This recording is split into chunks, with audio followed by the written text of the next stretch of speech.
muy buenos días para todos. Estamos muy felices de estar con todos ustedes.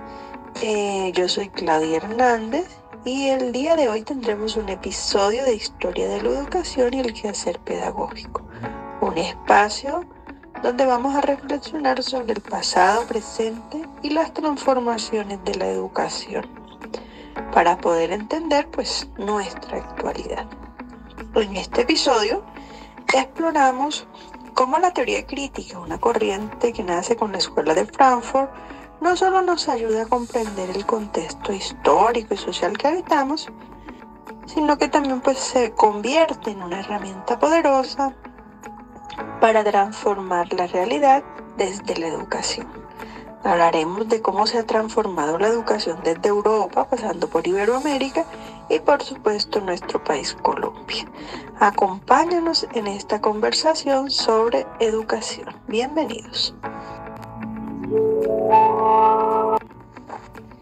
Bueno, ahora entramos en materia y vamos a empezar a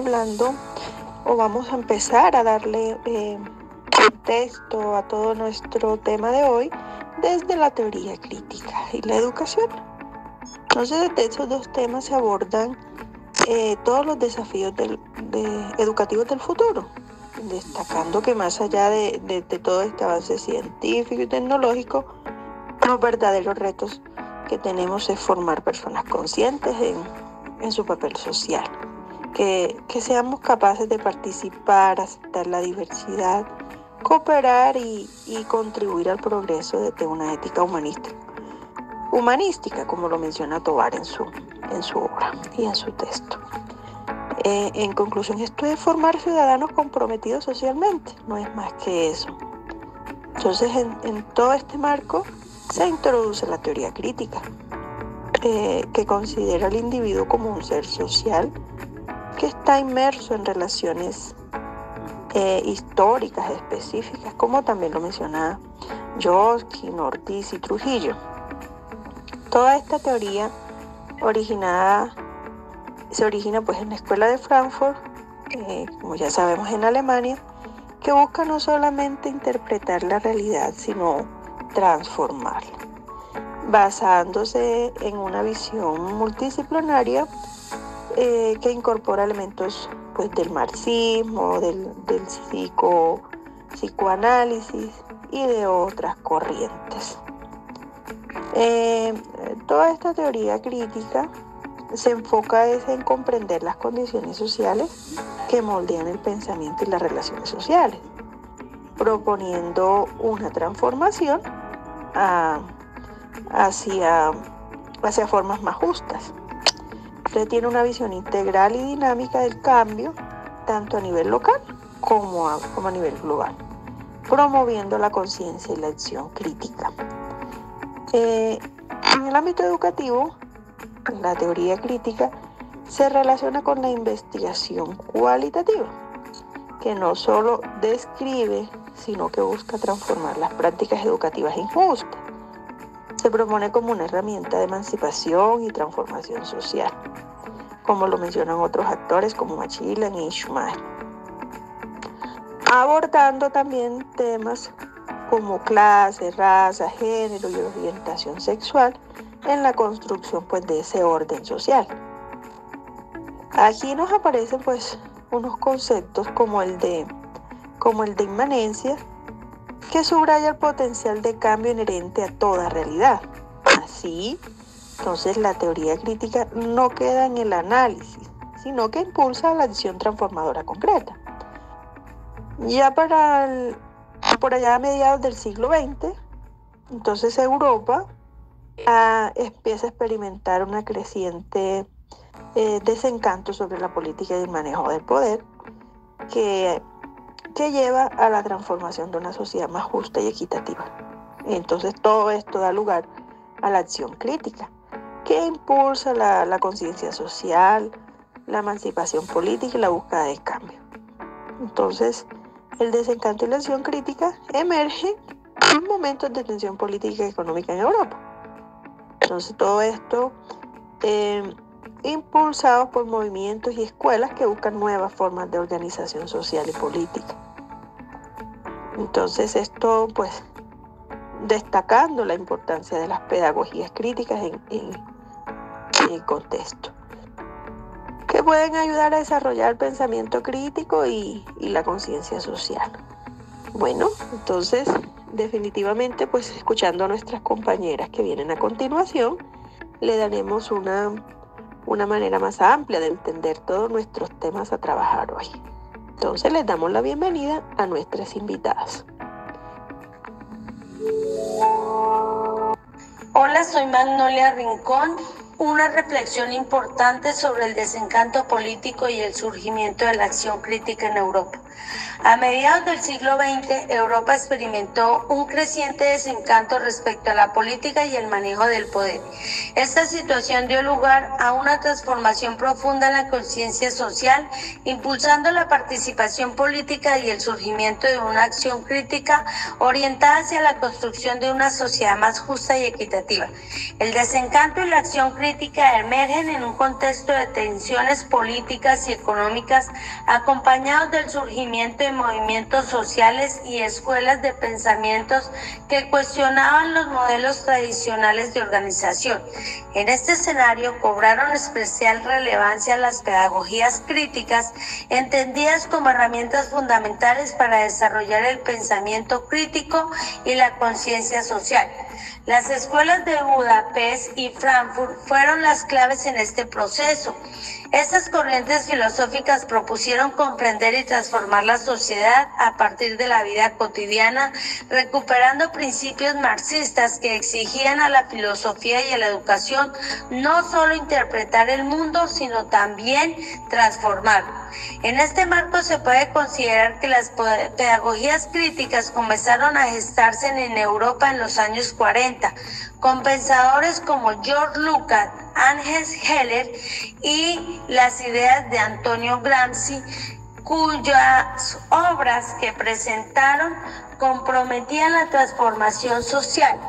Todos ellos apostaron por una reinterpretación crítica de la ética y de las ciencias sociales, promoviendo la formación de seres humanos capaces de cuestionar regímenes hegemónicos de la búsqueda de la utopía de liberación. Hablar de educación también es hablar de historia. En este sentido, la pedagogía crítica se ve enriquecida por múltiples referentes cuyas influencias aún son palpables en la actualidad. Entre los más destacados se encuentran Paulo Freire, educador brasileño y uno de los padres fundadores de la pedagogía crítica. Su obra más reconocida, Pedagogía del Oprimido, escrita en su exilio en Chile, critica la llamada educación bancaria en la que el docente actúa como depositario del conocimiento y el estudiante como un recipiente vacío. Junto a él se destacan otros pensadores contemporáneos como el canadiense Peter McLaren, quien entiende la pedagogía crítica como una herramienta para vincular las experiencias cotidianas de docentes y estudiantes con las estructuras económicas, culturales y sociales. También el estadounidense Henry Giroux, pionero de la pedagogía crítica, quien ha resaltado la necesidad de estrategias didácticas que promuevan el pensamiento crítico dentro de un marco de democracia, justicia social, poder, cultura y comunidad. Todos estos autores fueron influenciados directa o indirectamente por las propuestas filosóficas de Karl Marx, adaptándolas a los contextos educativos de sus respectivos entornos. Las adaptaciones de las escuelas Frankfurt y Budapest no solo contribuyeron al pensamiento europeo, sino que también inspiraron a las pedagogías críticas latinoamericanas, como las impulsadas por Freire y el grupo Federici de la Universidad Nacional de Colombia. Para concluir, decimos que la pedagogía crítica y la educación están intrínsecamente ligadas. Ambas se definen por su objetivo común, que es promover el pensamiento crítico y la transformación social.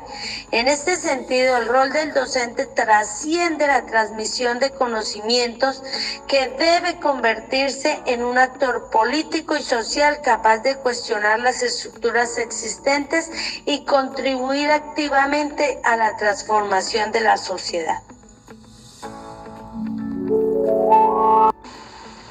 Hola para todos, mi nombre es Ligia Vega En este espacio hablaré un poco de las bases para el avance de la historia comparada de la educación en Iberoamérica.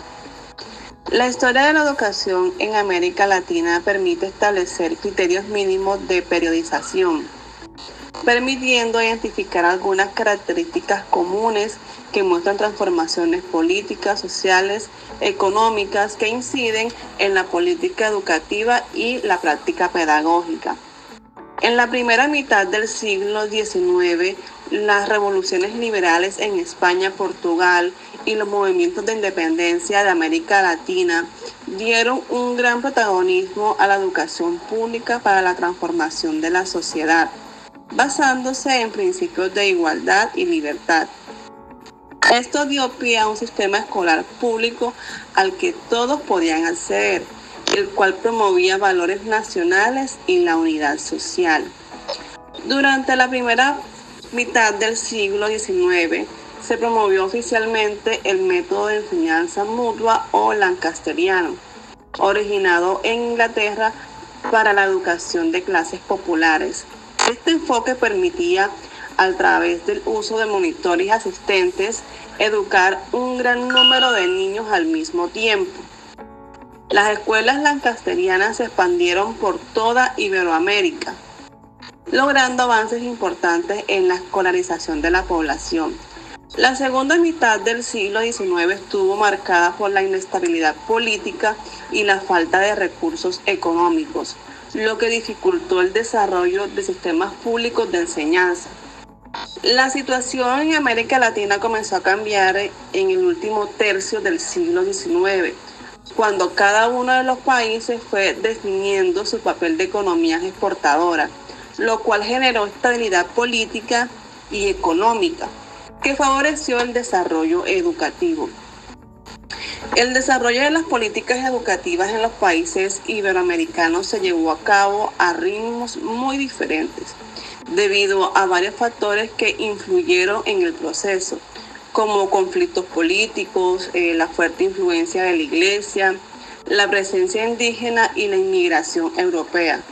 A pesar de estas circunstancias, terminaron estableciendo una estructura básica para sus sistemas escolares, la cual quedó plasmada en leyes generales de la educación, que consiguieron cierta estabilidad a finales del siglo XIX y principios del siglo XX.